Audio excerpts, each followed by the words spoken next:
this episode of Inside Boxing Live, we will dive into the latest saga with Gervonta Davis and Ryan Garcia. DAZN put out their spring schedule. It includes Anthony Joshua not on pay-per-view, and there's a big title fight at 130 pounds this weekend between Ray Vargas and O'Shaquie Foster. Let's get into it.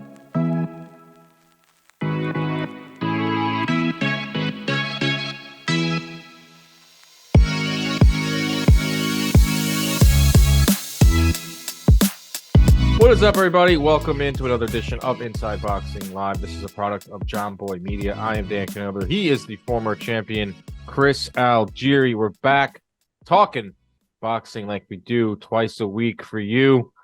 Chris, how is everything going down in Florida? I know you're busy with the pro box stuff. What's the latest, my friend?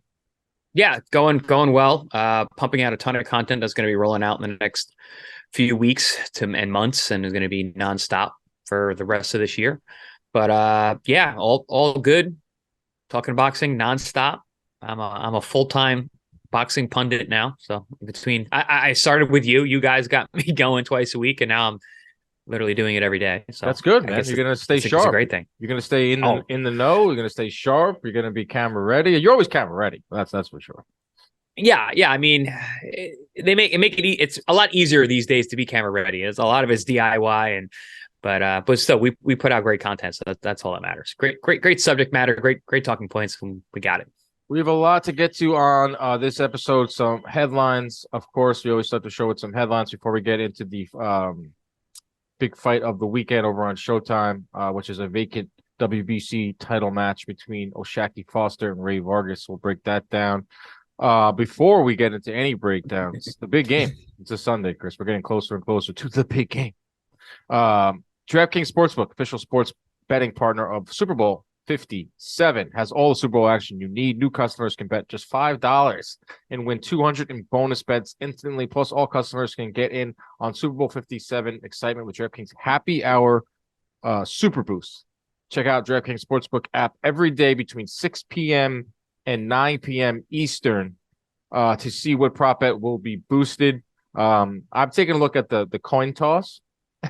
I have the numbers on this, Chris. 29 times the coin toss was tails compared to 27 for heads.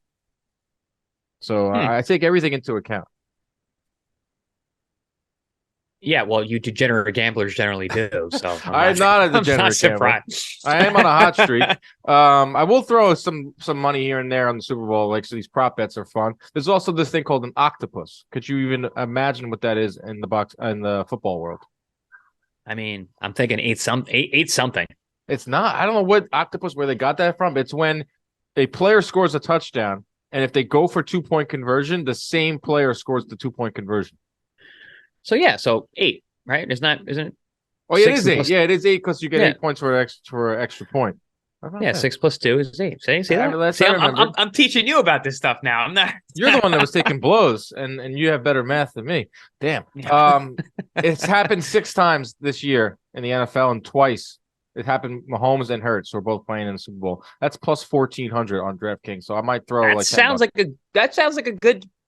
It's a good risk. Makes it fun. Makes it fun. The Super Bowl makes it a little bit fun. So if you don't want to get in on the regular bets, there's a lot of prop bets on DraftKings. So download the DraftKings Sportsbook app and use code IBL. New customers can bet $5 on the Super Bowl 57 and get 200 in bonus bets instantly. Only at DraftKings with code IBL. Minimum age and eligibility restrictions apply. See show notes for details. All right, let's get into it.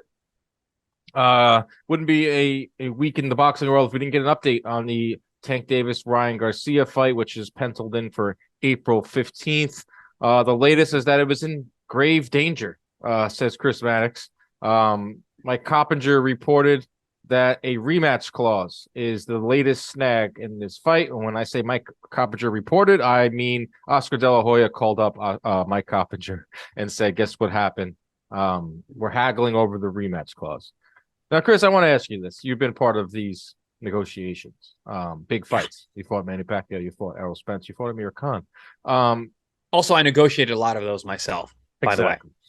So when there's a fight of this magnitude, and it's clear that the first fight is going to air on Showtime, Gervonta Davis is the A side. It's going to be on Showtime. It's going to be a PBC production and all that jazz. There is no rematch clause for if Ryan Garcia wins. There's only a rematch clause if Tank loses. So Tank, let's just say Tank loses. You said there's no rematch clause if Ryan wins, and there is if Tank loses. That's the same thing. Well, sorry. If Tank Davis loses, he can initiate a rematch clause. Okay. If Ryan loses, right? Ryan Garcia loses. There's no rematch clause. Thank you for correcting me. Got it. Okay. Yeah. So the first fight's going to be on Showtime, PBC vehicle. We know that, or that's what's been negotiated. And that's fine. The rematch clause is what they're haggling over. Oscar's side and Golden Boy's side says if Ryan Garcia wins, we should have rights to the rematch. It should be on DAZN. We should be the A side, and Showtime and PBC side saying no, not so fast. Like why? No, we can't do that. I don't know. I feel like that makes sense. I feel like if Ryan Garcia wins, he's now like one of the biggest stars in boxing. I know it doesn't add up maybe to the money side of things. I think Tank still would be a big seller, but that's pretty standard, I feel like, in boxing negotiations. All right. So 2 things to think about here. So Ryan wins, winner stays. Ryan wins, ball goes into their court.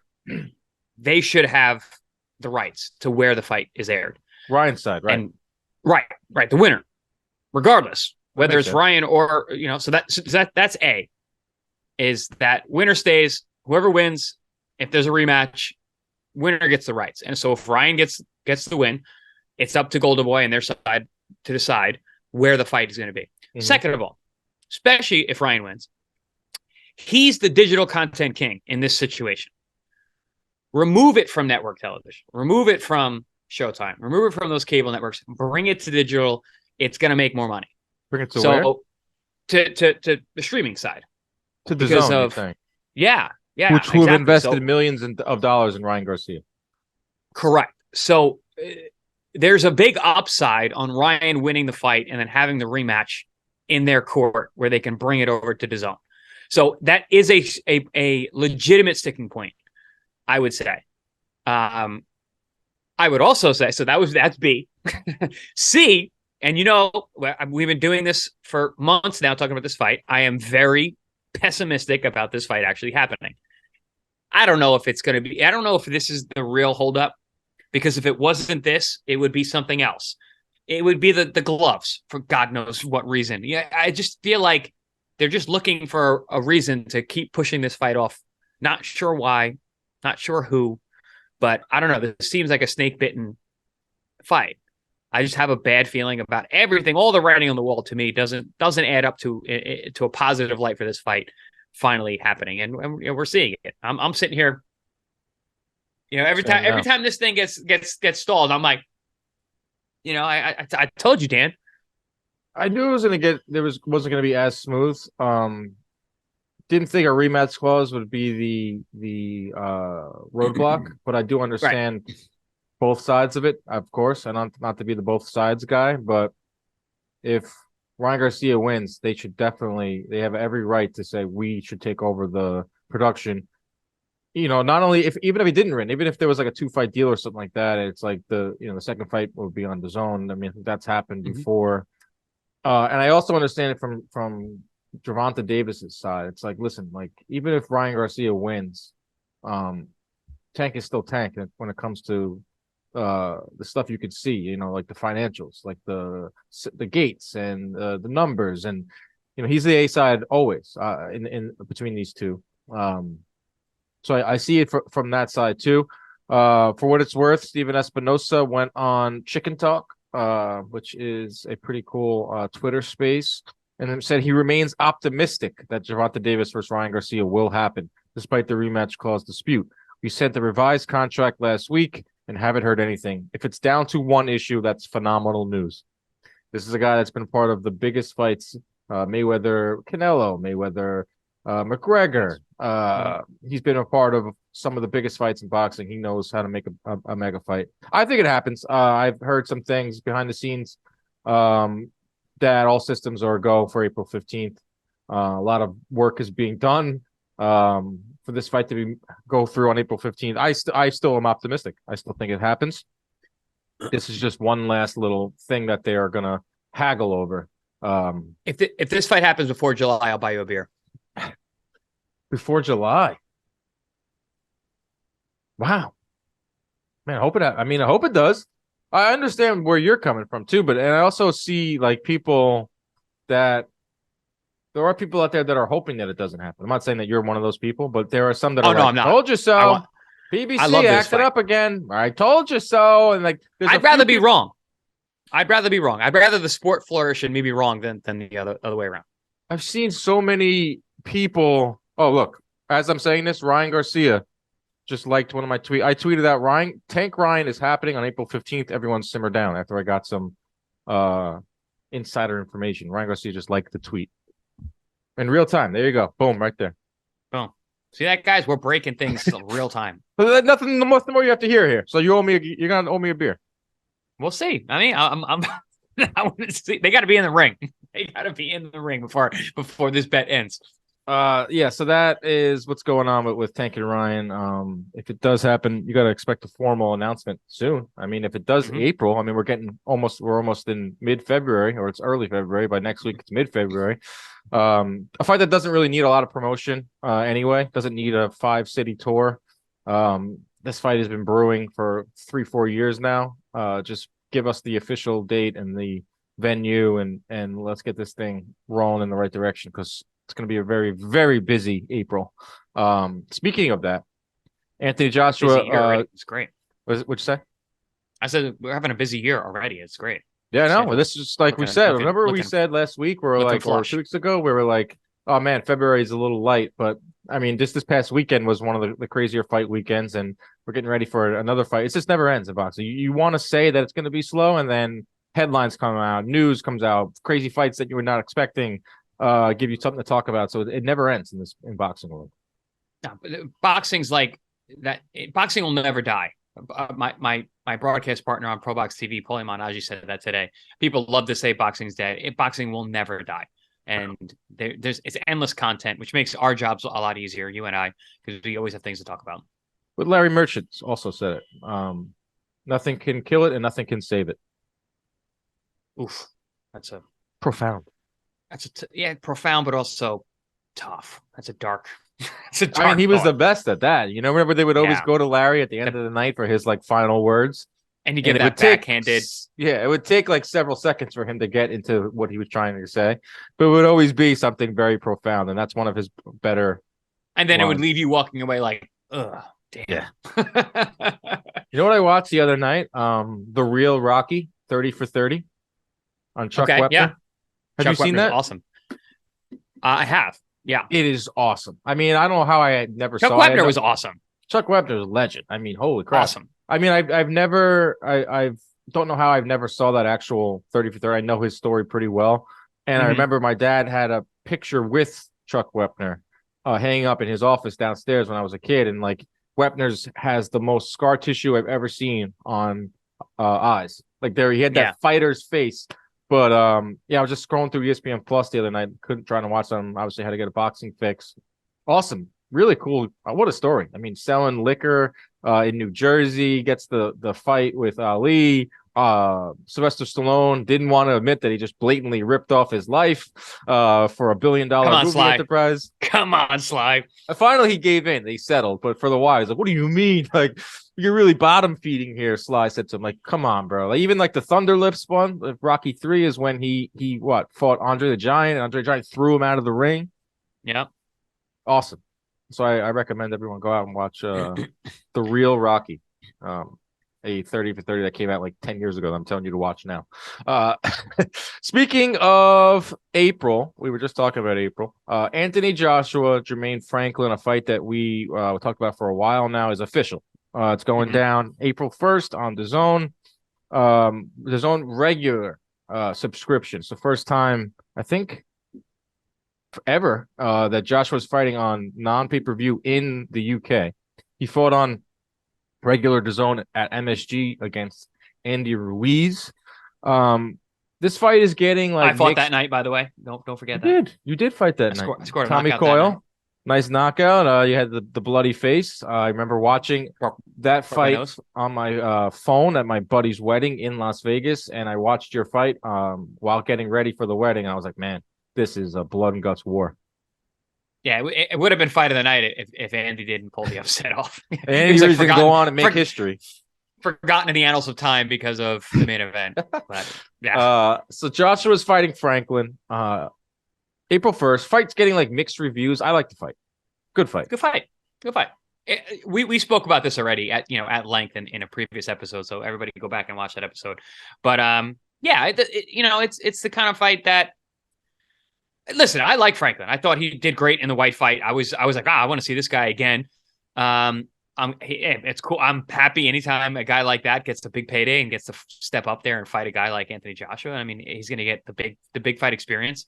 We get to watch it on DAZN without having to pay extra money for the month. So that's a good thing. And I think it's a good move. You put Anthony Joshua and the comeback trail on non-pay-per-view, and people get to hopefully, essentially, probably fall in love with Joshua again. Hopefully he has, not hopefully, but he goes out there and does what he should do and what he can do. And we get excited about Anthony Joshua again. That's the script. If that happens, who knows? Because Franklin is a talented guy. He throws combinations. He's tough. He's going to be in there. And I think, Dan, you've said this. This is all about whether or not Anthony Joshua stops him. Mm-hmm. Because if it doesn't, it leaves a question mark. Outside of him winning 12 rounds, I mean, he's got to get a couple knockdowns. Yeah, he's got to put on a dominant world-class performance, because essentially this fight's leading to Dillian White, who Franklin lost to. Right, barely. So then we're getting the Joshua White rematch, and that's another one where you've said if he doesn't score a knockout, then what? I mean, there's a script. It's a real litmus test. There's a script, like you said. Like it's like the NFL. They say it's scripted, but there is a script in boxing. You can do that. It's called matchmaking. They made this fight so Joshua can stand and trade, and he's going to do that in this fight. One thing though, that you said it's not on pay-per-view. They did raise the price of DAZN. It's been ESPN as well. Everything's going. It's been gradually increasing. So if it's not one thing, it's the other. I feel for some boxing fans out there. I still think DAZN is a pretty good value overall. Joshua is in Texas from everything that I've read. He's officially training over with Derek James. That's something to keep an eye on. I like that. I love that move. Let's see if he can become a knockout puncher like some of Derek James's fighters, i.e. Jermell Charlo. So I like that aspect of this. Yeah, I mean, listen, I like when Anthony Joshua fights. I like Anthony Joshua. I when he is at the top of the division, when he's fighting, and he fights often, for a heavyweight. I mean, I've always said that. I've always liked Anthony Joshua, so I always look forward to him fighting. And I do like Franklin. He's a young, tough guy, and I think he's gonna fight. I don't think he's gonna shell up. I think he's gonna let his hands go and be there to make it a fight. So let's go. I'm for it. Yeah, exactly. When Anthony Joshua's at his best, or when he's knocking guys out, it's good for the sport. I think we look at it a little bit differently than fans, but I think for the most part, boxing's a different type of sport where I think real fans root for the overall health of the sport. They want to see Joshua in there. They want to see him salvage what he's got, whatever he has left, and give us some of these big fights that we still haven't seen him in, whether it's Wilder, whether it's Fury. And I think this is the beginning of it. This is they're talking about they're rebuilding him once again. This is like the second or third time they're rebuilding him. I give him credit for getting back in there on April 1st and versus a decent top 15-ish opponent in Jermaine Franklin. If he gets a knockout, even better. Just get a win and then keep it moving. DAZN did also announce their fights through May. Some of these we knew about. I think most of these we knew about. But February 18th, which is coming up, I think that's next weekend, Lee Wood versus Mauricio Lara. I love this. This is an A type of fight for me. I would rate it good fight. I would rate it an 8 out of 10. How about you? I love this fight. And I got Lara. I think he is a rough cat. And Lee Wood, before the stoppage of Conlon before the fight of the year, before the knockout of the year, I think he's a good fighter, but I don't know. I think Lara is the king spoiler in boxing today. I mean, that guy, he can really fight. And I think I'm taking Lara in the fight. Also, I think it's going to be a shootout throughout because I don't think either guy knows any other way. Yeah. It's an awesome fight, and I'm surprised it got made, honestly. But I love this fight. Great. It was supposed to be made in September. Whenever I obviously think of Lee Wood knocking out Conlon in the 12th round, but I'm also think of him getting hit with so many overhand rights from Mick Conlon, who is a great guy, great fighter, but not exactly known as like a power punch type of fighter. So yeah, he laid Wood on his back right away. Right. Yep. And it's not leaving my mind anytime soon. Mauricio Lara hits a lot harder than Conlon. He's the Bronco. He's a freak. This is an awesome fight. This is like a can't miss for any hardcore fan. That's next weekend. March 11th, Callum Smith, who is in line to fight Beterbiev, is fighting a Polish fighter by the name of Paul Stepien. This is clearly a stay busy fight. I don't know what to even rate this one. I don't think I like Callum Smith, but when he's put in the position he's in now of potentially blocking a Beterbiev Bivol fight that who knows would even be made anyway. Don't really love this fight from that standpoint, but I do like Callum Smith, the fighter at 175. As long as Callum Smith does what he's been doing at 175, I like it. He's been starching guys. Like his 2 fights at 75 he's looked like a whole new fighter. And as long as he keeps doing that and goes out there and keeps that Callum Smith KO train going, cool. And then we get the Beterbiev fight here. Fully expect him to do that against Paul Stepien. Diego Pacheco is on the card. One of our favorites. He's fighting Jack Cullen, who is like a local domestic all-action fighter from the UK. Decent guy. Yeah, so that's a decent good one. UK guy. Yeah, that's exactly. good. That's a good on paper step up for Pacheco. There you go. That's March 11th. I'll rate that like a 4 out of 10 because he's fighting. It's not really, doesn't really matter a whole lot. Right. April 8th, Jesse Bam Rodriguez, Christian Gonzalez. Bam Rodriguez now going for a world title back down at 112. It's a vacant, I think, WBO strap. Anytime Bam fights, I'm watching. Solid 7 out of 10. It's always fun fights with him.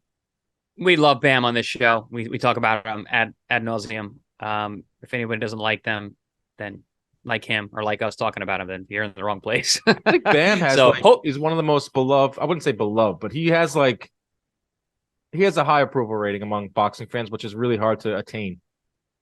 Yeah, I mean, stylistically, he's great.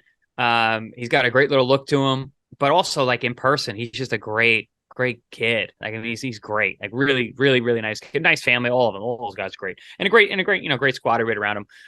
Hopefully, I'm working that show, and then I would, get to call another one of Bam's fights and Bam's on the card. So yeah, that one's going down in San Antonio, which is also happy to see him. Yeah, San Antonio, great city. Hopefully, also happy to see him fighting for a world title in a weight class that he really truly belongs in. Yeah, 112. So that because this could start a whole new journey for him, or back down to where he might be for the next couple of years.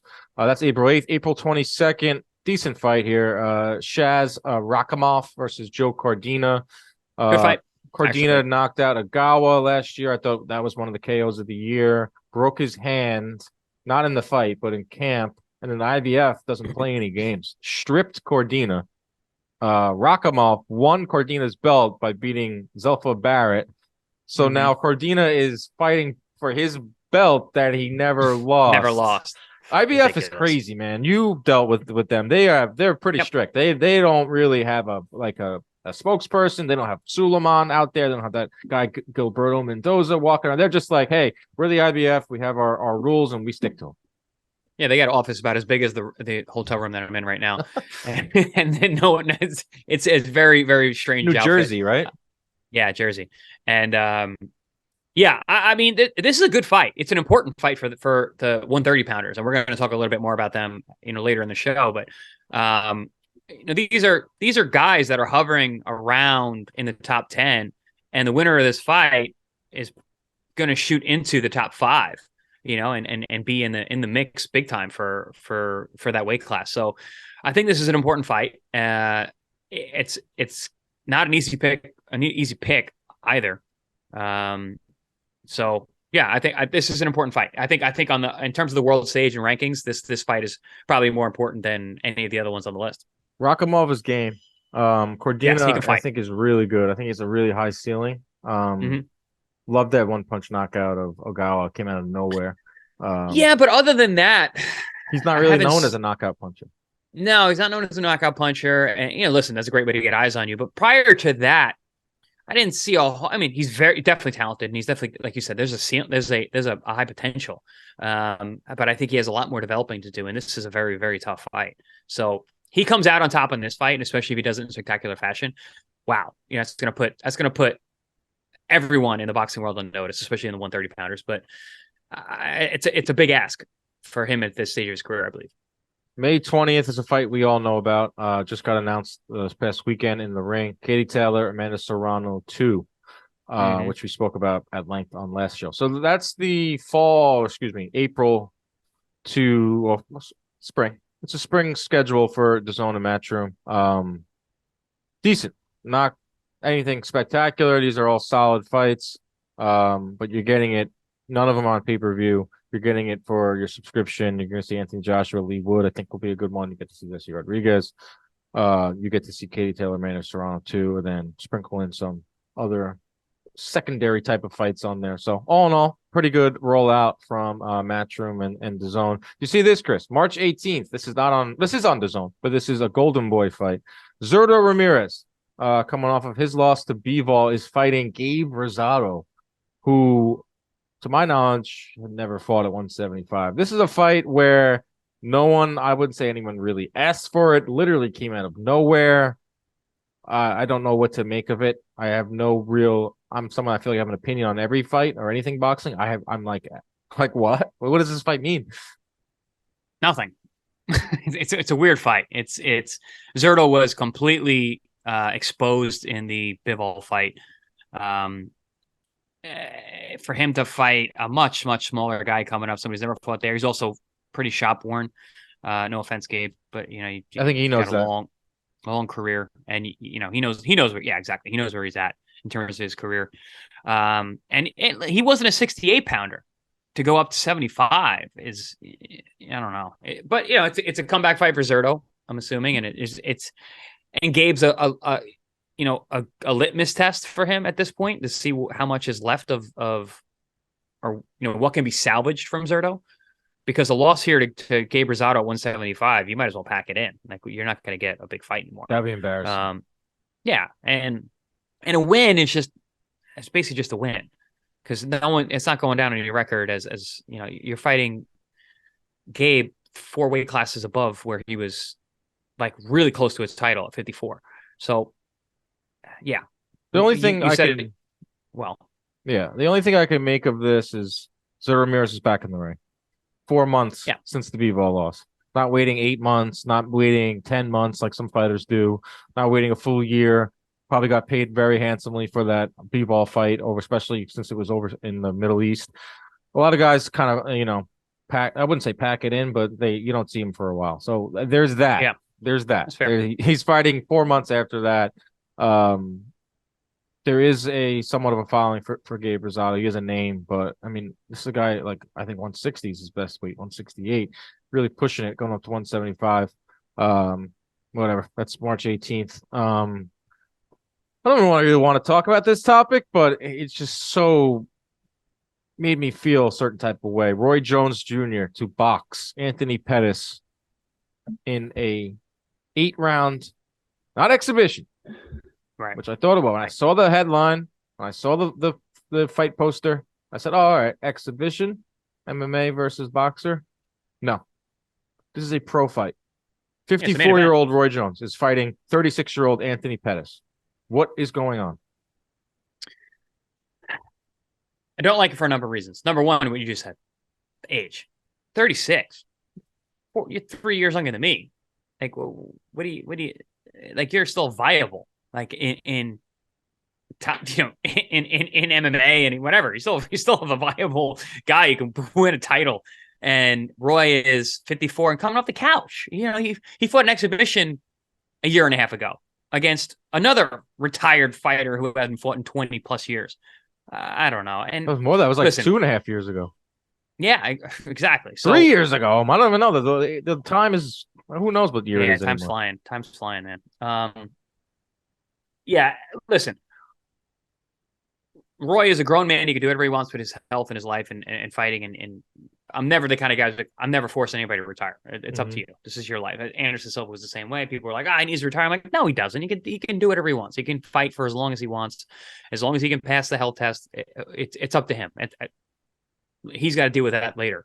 But with Roy, my issue is, and I was thinking about this earlier when we were talking, we're getting further removed from a young fan base who remembers these great fights. Like you brought up the Chuck Wepner thing. Like, yeah, go watch that 30 for 30. If you don't know that story, if you don't know, and why would you nowadays? Because no one's ever bringing that stuff up except for us. That's why you guys tune in here.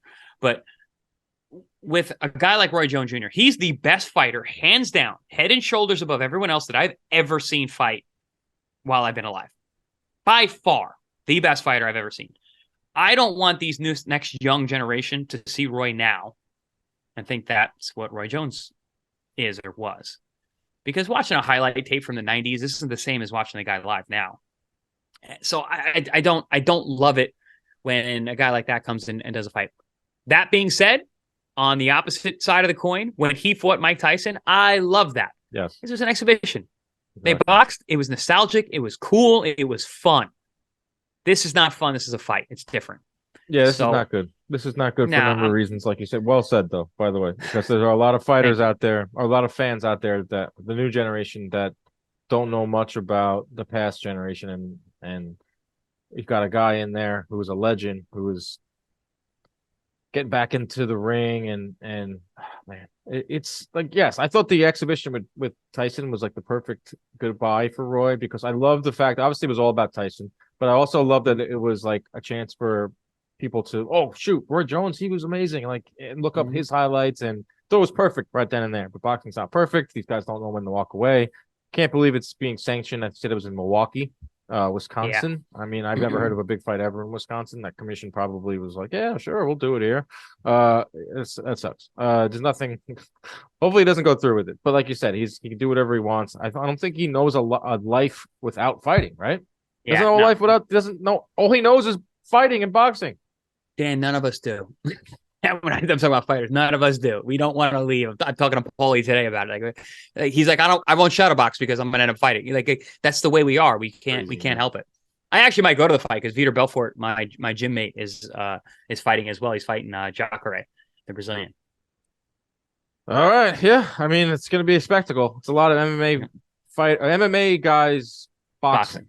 It's not like MMA versus boxing. Besides that James fight, MMA guys boxing, which is a whole different subgenre of what we've been seeing. It makes sense for the older guys. They can't deal with the ground stuff anymore because it's so bad on the knees and the joints and all that, and the kicks and knees. So they think they can go to boxing. It's going to be better for their health. It's worse for their brain, but yes. Moving on, let's get into our fight preview mode this weekend over on Showtime.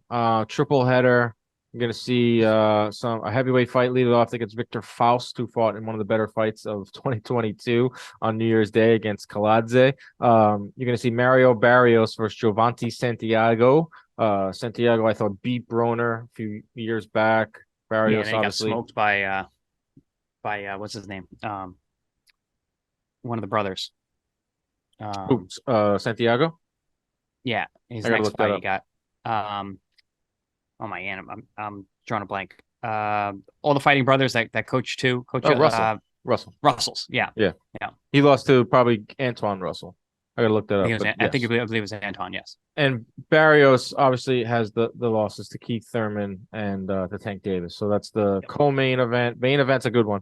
Ray Vargas, who is the reigning featherweight champion at WBC, going in for his third title in 3 different weight classes.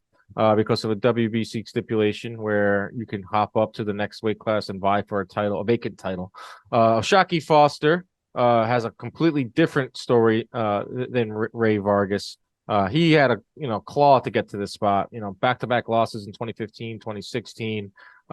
Ray Vargas is I wouldn't say had it made, but like this is a guy that had a way different trajectory, yes, to get to where they're at right now. I like this fight. This should be a good one. It's like a technical fight. Vargas obviously has a lot of power, but he's hit the deck a lot his last couple fights. Foster has a ridiculous reach. I think he's a 72-inch reach for a 130-pounder. He's really tough to fight. With 72. Yeah, he's no one wants to fight this guy, Foster, but now I feel like he kind of did something in boxing we see a lot. It's like he exhausted every option where now they have to fight him for a title. So I think it's a good fight. I think it's a great fight, and I'm backing Foster. I think that I'm taking Foster in this fight. I think that third weight class of Ray Vargas, the power that he showed, you mentioned his power. We haven't seen that at 26. We're not going to see it at 30.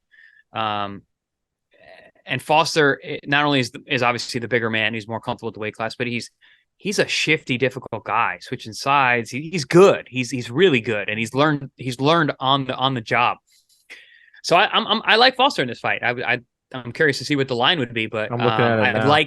I like his path. Like we said, he's had to claw and scratch his way, and I got a soft spot for guys like that. So I don't know. And also I like his style. I like the way that he fights. I think that he can give Ray Vargas a lot of trouble. And the lines I don't know if Ray shifting here. They're going to shift even more when they listen to our show. Yeah, I like that. I like that play.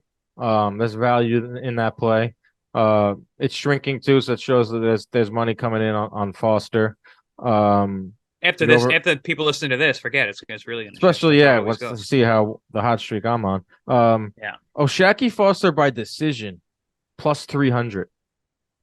That's a great. That's interesting because he's not going to knock him. I don't think he's going to knock him out. Like Foster doesn't have a ton of power. I'm not going to put some money on that one. That's like I don't have a parlay this week, but I'm going to Venmo you. Put some money on for me.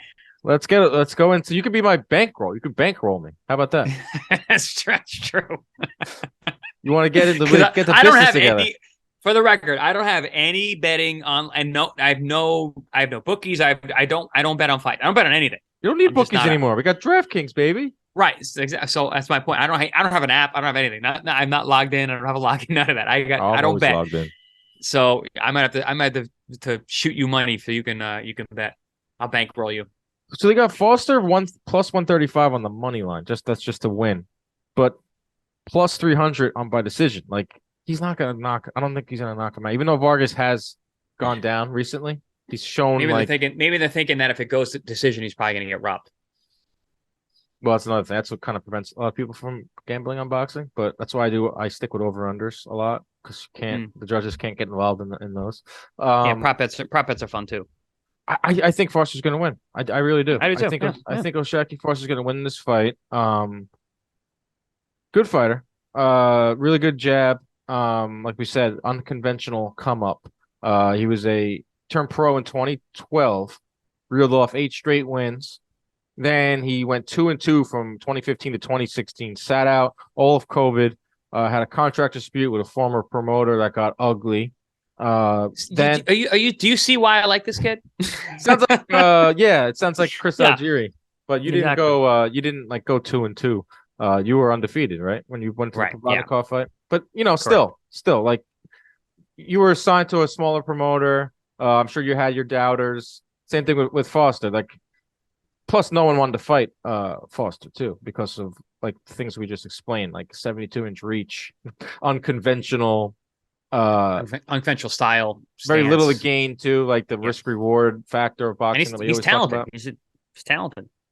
And then Ray Vargas on the other hand, I don't understand how Vargas goes from being the champ at featherweight right now to all of a sudden just getting a title. I understand it's like a stipulation by the WBC, but I feel like a lot of fighters they claw to get a title shot. They're Boots Ennis, like all these guys, and you see someone like Ray Vargas, like, oh, I'm just gonna waltz into this fight and fight for a vacant title in a weight class I've never been in while being a champion at 126. Boxing, it's so hard to explain the sport sometimes. It's a stupid stipulation. Amanda Serrano used that to her advantage all over the place. She jumped from weight class to weight class based on that, which is very smart on their side. But yeah, it's a very stupid rule, and there's better opposition. There's better guys than a guy who's literally never fought at this weight class. I wouldn't even rank Ray Vargas at 130 at this point because I don't know who he's going to be. Yeah, I don't have him ranked. I did my ranking. I don't have him ranked in there because I have no idea what he's going to look like. Weight classes matter. We have them for a reason. Guys are not the same in every weight class. So I don't know. I don't like that rule. Okay, let's get into our 130-pound picture here because it's a weight class that was once dominated by Shakur Stevenson, and he abruptly left.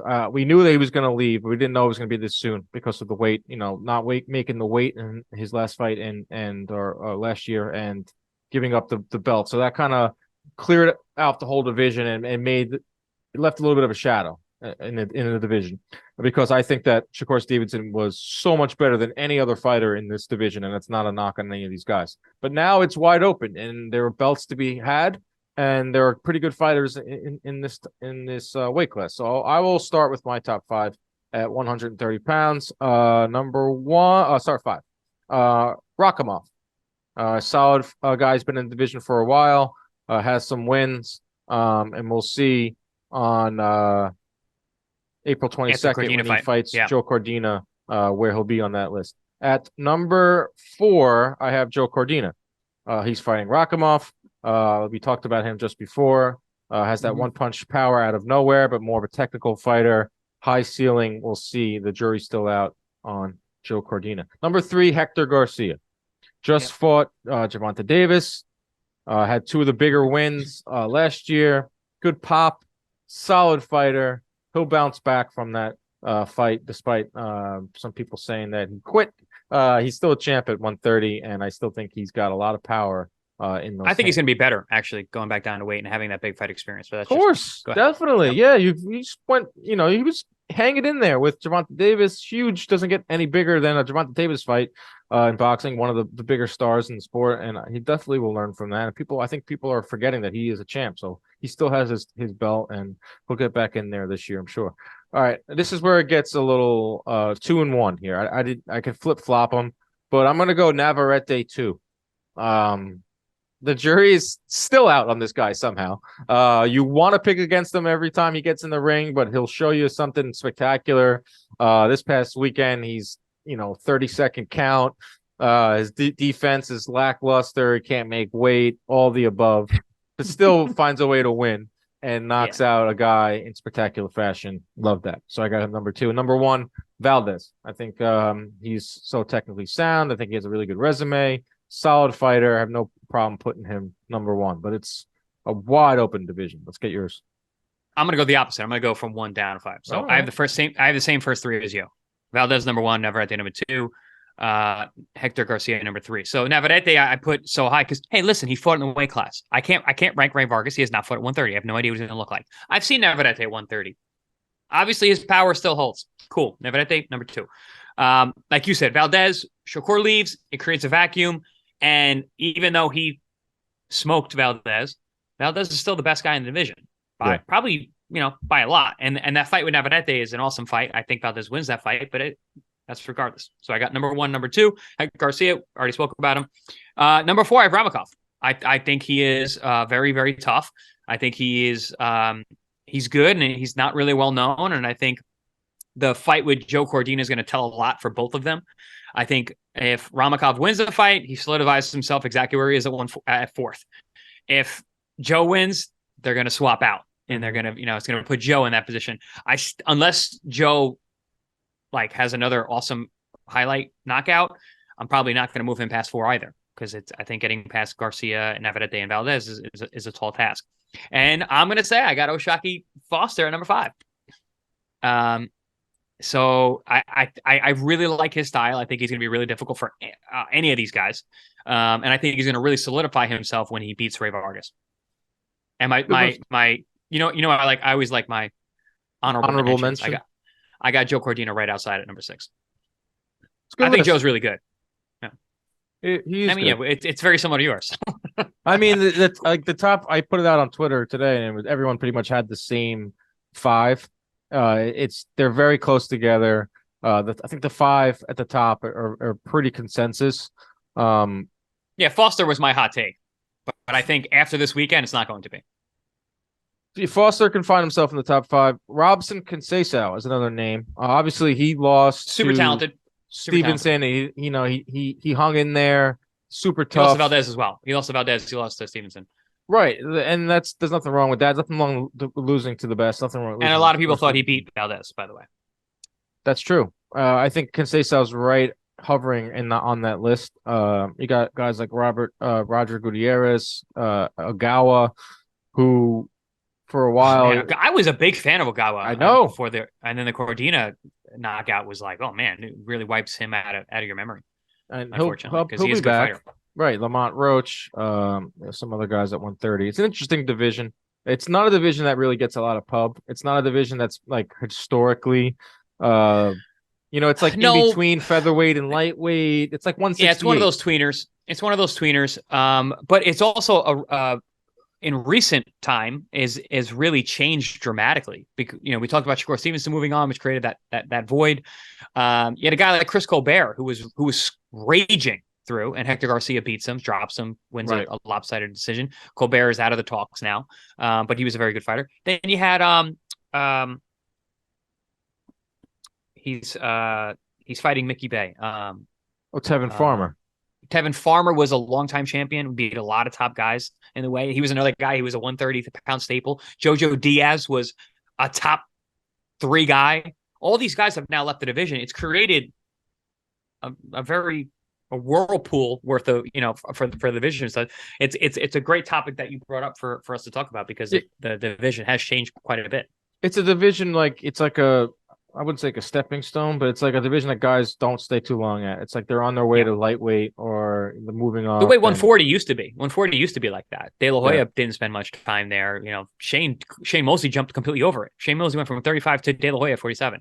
It's one of those divisions that people use, like you said, stepping stone. It's a division but in today's world in boxing, you can, if you're a guy that is perfect for the weight, and there's opportunities and there's ways to make money with these belts, unfortunately. And I mean, there's so many of them, but there's a reason why these fighters are chasing after the belts is because, you get the belt and then the bigger fights get made. Got to pay those sanctioning fees. But that's the top 5. We'll see if these guys fighting this weekend, O'Shaquie Foster or Ray Vargas. I think the Inside Boxing Live official pick is O'Shaquie Foster by decision, plus 320. Kid, do it. I'm banking it right now. I'm gonna do that, and I'm gonna take the Chiefs money line for the Super Bowl. You have a Super Bowl pick before we say goodbye? Yeah, we talked about it the other day. I'm gonna go whatever you're not gonna go, so I'm going go Birds. Are you gonna pick an octopus? I'm gonna pick an octopus for the Birds. Yeah, an octopus for the Birds and O'Shaquie Foster decision. That is quite the parlay. I don't suggest doing that parlay. That is the weirdest parlay ever laid down in the history of DraftKings. All right, folks. Great show. Hope you enjoy the fights this weekend. Oh, also, Adam Azim is fighting this weekend on Fight TV. Oh, yeah. People are saying he is the truth. Have you know anything about him? I just recently I watched some of his highlight reel knockouts against some pretty decent guys, but he doesn't have a lot of fights, but he's huge for the weight class. I thought he was a 154 pound. I didn't know he was a 140. No, 40 pound. I think 47, 54. He's really big for the weight class. I saw him on the scale. He looked healthy too. I'm like, all right, this guy, it's good to be young, man. When you're young, you can cut a lot of weight. They say that he's the they're billing him as the next big thing in UK boxing because there really isn't like much on the scene in the UK in terms of prospects. There's a lot of guys like Khan versus Kell Brook was such a big fight because there were 2 of the biggest names, and there was like not much after that. Danny Dubois, and it was so late in their careers a little bit. Yeah, exactly. So Adam Azim is fighting on Fight TV. Just got picked up here in the US. There was in danger of not being shown here. He's someone to keep an eye on at 140. That's it. I want to watch him because I saw Khan actually talking about him, and it was interesting. I mean, Khan was a legitimate superstar over there. Everywhere. He was a global star. People like to hate on Amir Khan, but he was an absolute star. So Also, Chris, I am participating in the second annual John Boy Media Football Combine this weekend. 40-yard dash, receiver gauntlet, passing. Do you have any tips for me so I don't tear any muscles off my bones? I was gonna say warm up, but I'm taking side bets on over under if you blow out your hamstring. What will be my 40 time? Over 5.9 or under? Oh, that's so bad. 5.9. That's horrible. It's horrible. But I'm really trying not to get hurt. Because I was gonna say if you go under that, you're gonna get hurt. So it's tough to be over 35, bro. 35 on the dot. Okay. Yeah, you're over it. Everyone calls me old at the office, so you are the old man. You're the father of the office. I'm the grandfather. I'm 4 years older than you. Yeah, so I'll be 39 in 3 weeks. Wow, we're getting old, folks. We are getting old. Speak for yourself, bro. I feel great because you're busy. We're all busy, but yeah. Hopefully, I keep all my muscles intact and I don't tear anything. This weekend, the JM Cox and Combine. We'll be back next week with another episode. Of course, as always, protect yourselves at all times. Keep your hands up. Stay out of those DMs. We out.